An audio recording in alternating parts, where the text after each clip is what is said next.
Hi అండి. ఈరోజైతే early మార్నింగే హాట్ వాటర్‌తో నా డేని అయితే స్టార్ట్ చేశాను. ఆ తర్వాత 1 అవర్ వర్కౌట్ చేసి 1 లీటర్ వాటర్ అయితే తీసేసుకున్నాను.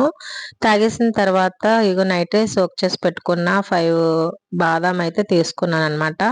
ఇది తీసుకున్న 1 అవర్ గ్యాప్ ఇచ్చి నేను క్యారెట్, బీట్రూట్ జ్యూస్ అలాగే బాయిల్ చేసిన ఎగ్స్ అయితే ఒక ఎగ్ మాత్రమే యెల్లోతో తీసుకున్నాను. ఇంకొక ఎగ్ అయితే వైట్ మాత్రమే తీసుకున్నాను. ఇదే నా బ్రేక్‌ఫాస్ట్ అనమాట ఇవాళ. ఇక లంచ్ వచ్చేసి పాలక్ చపాతీ చేసుకున్నాను. కొద్దిగా నెయ్యి వేసుకొని కాల్చుకున్నాననమాట.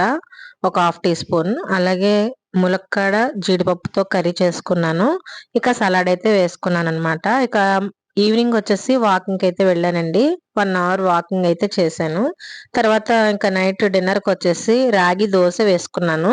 రాగి దోస ఇలా క్రిస్పీగా వేసుకున్నాననమాట. అందుకే ఇది చినిగిపోయినట్టుగా ఉంది. ఇక పల్లీ చట్నీతో, సలాడ్‌తో అయితే ఈరోజు నా డిన్నర్ అయితే ఫినిష్ చేసేసాను. ఇదేనండి ఈరోజు వీడియో.